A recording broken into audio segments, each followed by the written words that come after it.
My name is Samantha.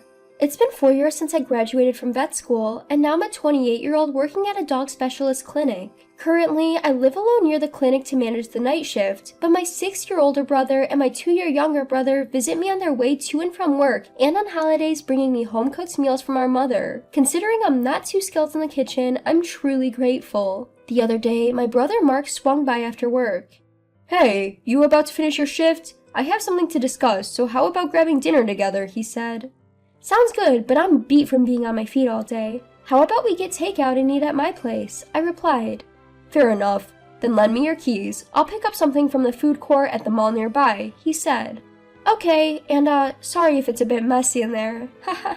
It was odd for Mark to have something to discuss with me. Unlike my younger brother, who comes to me for advice on everything from love stories to money troubles, Mark isn't usually the one initiating serious conversations. And he's not the type to complain about his job either, so I was a bit on edge, as I headed home wondering what it could be about. Listen, I understand you're busy with work, but you need to clean up a bit more regularly. You can't even invite a boyfriend over with the place looking like this, haha. Mark chuckled. Hey, mind your own business. I've been working a lot of night shifts recently. By the time I get home and wake up, it's nearly evening. Between catching up on household chores and going back to work, it becomes too late to start vacuuming. If it comes down to cleaning or doing laundry, laundry wins, I retorted. Well, at least take out the trash more often, haha, he replied. Alright. So, was your big talk just to lecture me on my lifestyle? I asked. No, actually. There's a potential marriage proposal on the table, he said. What? Marriage? Who's getting married? I exclaimed. You don't think I'd be talking about a marriage proposal for you, do you? He smirked. Wait, you mean you're getting married? Are you kidding me? I asked in shock. Whoa, are you calling me a liar? That's rude, haha. He laughed it off. This is my brother Mark. Athletic and outgoing at first glance, he might seem like the picture-perfect professional, but the truth is, he went to an all-boys school through middle school and high school, studied a science major in college, and was always involved in athletic clubs. As a result, he spent most of his student life surrounded by men and struggles with the subtleties of understanding others' feelings, let alone dealing with women. Hearing the word marriage coming from such a brother was quite a surprise for me. Well, to be honest, I still have some doubts, he admitted. So, who's the one marrying you? Someone I know? I asked. Well, you might know her or might not, he mused. Seriously, who is it? I inquired. It's Professor Smith's daughter, the professor who supervised you. Her name is Sarah. I think you both graduated from the same university, but you might not be familiar with her since you were in different departments, he revealed. What? No way! I let out a shrill scream that seemed to come from the top of my head, and for good reason. If my memory serves me correctly, my brother's bride-to-be is a woman who could be described as my nemesis. The university I graduated from is a massive private university with numerous departments and a large number of students. My department, veterinary medicine, was located far from the main campus, so most students graduate with little interaction with students from other departments. However, I joined a board game club that I had loved since I was a child. As a result, I was blessed with friends and seniors from various departments. But the one who threatened the joy out of our harmonious club activities was none other than Sarah, a member of the club next door to ours. Sarah, the daughter of a professor at our university, was a standout beauty even among the in-house students. She was the kind of female student who was always surrounded by admirers in event-based clubs. But when her club was suspended due to activities against the university's regulations, Sarah, with too much time on her hands, temporarily joined our club. Initially, we were perplexed, but we accepted her, hoping to introduce her to the charm of board games. But Sarah's objective was not board games, of course. She was there to stir up the club, quite literally. One couple that fell victim to her was my best friend Linda and Jack. Linda and Jack were an official couple since high school and enrolled in the same architecture department. They had a dream of owning an architecture firm together in the future. However, Jack fell easily before Sarah's tricks. On our way back from a trip with other female friends, when Linda and I stopped by Jack's apartment to deliver souvenirs, we ran into Sarah wearing his shirt from inside his room. What is this? Why is Sarah here? Well, this is... Don't dodge my question, answer me. And Sarah, you answer too. Why are you doing this? Hey, don't make a scene. You're being a nuisance to the neighbors, you know. Haha. Besides, I had no idea he had a girlfriend. Ha. So you're saying you were behind Linda and the others breaking up, weren't you? Is that true? Does that mean you've done this with Bob and Mark too? Cause trouble? That's a mean way to put it, ha ha ha. I just thought that he wouldn't break up with his girlfriend over a meal or two. If he likes me that much, well, I can't help it, can I? Ha ha ha. As an excuse, it's a pretty terrible one. Jack, what about this woman do you like so much that you betrayed Linda? Wait, Sarah, you're joking, right? You're serious about me, not like with Bob and Mark, right? Tell me that's right. What? Serious? Me with you? That's obviously impossible. Ha ha ha. No way. Just think about it. Do you really think a man like you, out of nowhere, could be a match for me? You touched a star for a moment, so you should cherish that as a lifetime memory.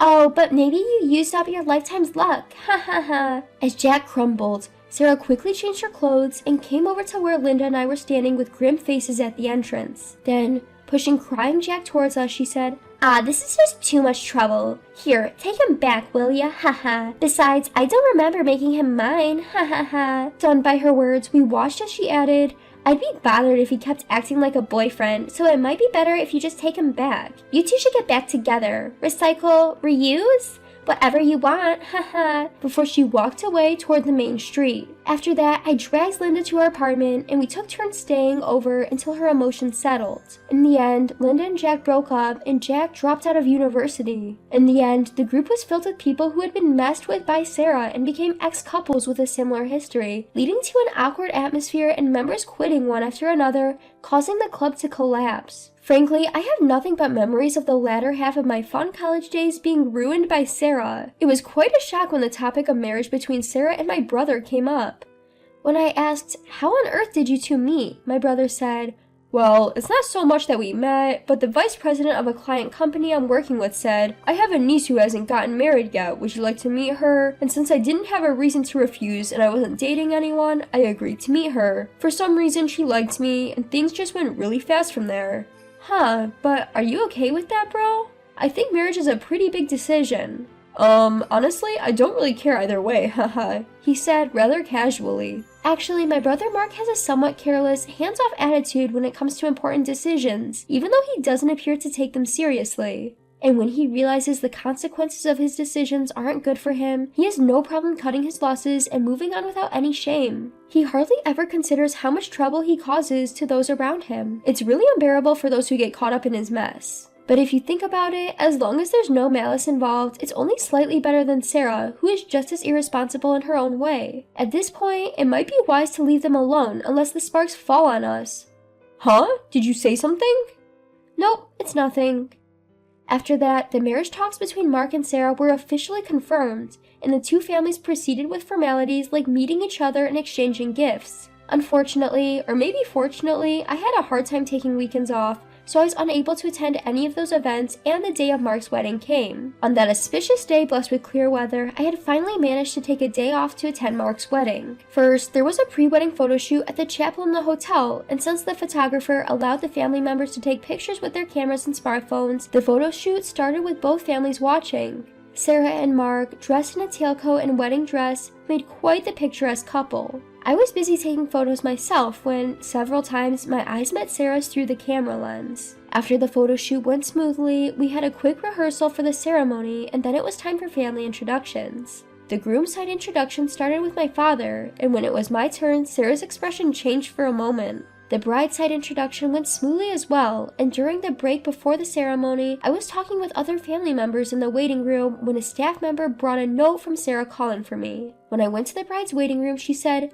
"No way, seriously? I can't believe it, haha." "What's so unbelievable?" "Oh, that we're going to be sister-in-laws? It's quite a coincidence, isn't it? I can't believe it either." "Ugh, I knew he had a sister, but I thought there was no way it would be you with the same name. Talk about being caught off guard, haha." "So, you wrote on the note that you had something to say."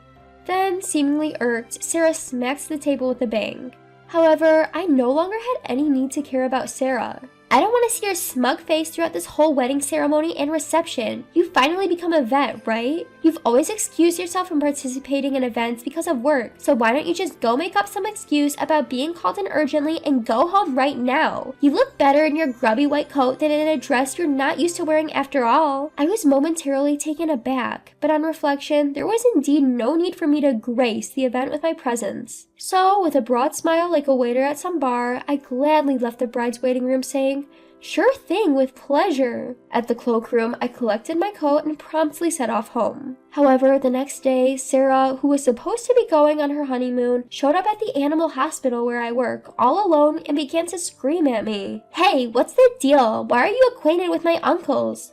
What's the fuss about so early in the morning? You're scaring the dogs we have here for care. I don't care about the dogs. I have bigger problems. As Sarah continued to raise her voice, I decided to get permission from the hospital director to take her to the double-doored operation room to have a talk. So, what do you want to talk about? Is it okay for you to be here? I heard you were going on your honeymoon this afternoon. There's no honeymoon. The wedding itself is likely to be canceled. Oh, why's that? I thought my brother would be thrilled to be marrying such a sought-after woman. That's what I thought too, but after the reception yesterday, he was talking for a long time with my aunt and uncle, and then he suddenly said, I'm calling off this wedding. Oh really? My brother has quite a bold move, doesn't he? It's not funny, and my aunt and uncle, instead of reprimanding him, they started saying things to me like, we won't consider you our niece anymore, you ungrateful, shameless girl. We don't know a daughter like you. You must have done something, confess. At that point, I explained that I had not done anything on my end.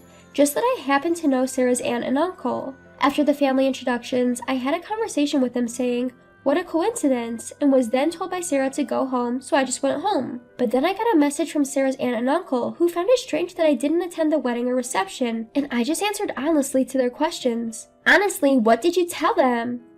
Well, first I said that I went home because you told me I was annoying. Then they asked, why would Sarah say such a thing to the bride's sister? And I suggested, maybe it's due to some grudges from our student days. What? What were you thinking? Of course they would ask more questions. So I honestly recounted our past as accurately as I could remember it. But that should only anger your brother. Why would my aunt and uncle be furious? That's when I explained the reason why Sarah's aunt and uncle might have been furious. In fact, Sarah's aunt and uncle do not have any children, and they are crazy about their pet Shih Tzu. When they were walking their Shih Tzu, they had a horrible collision with a sports bike that suddenly rushed out of a crossroad. The dog was seriously injured and rushed to this vet clinic. An emergency surgery was necessary, but the dog had lost a lot of blood, and it seemed like the blood available from the clinic's own donation dogs would not be sufficient in time. That's when the clinic got in touch with volunteer dog owners who had registered to donate blood in emergency situations. The one who came running was Linda and her beloved pet.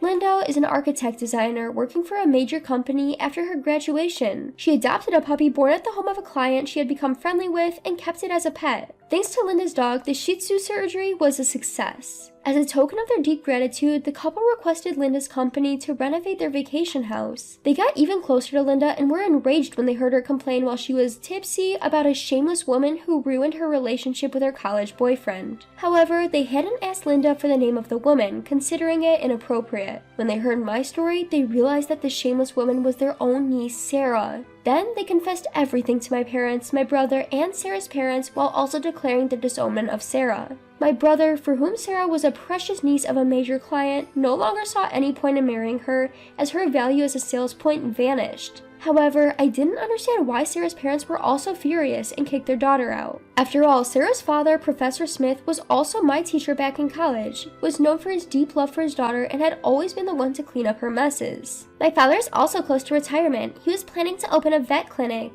Really? The professor?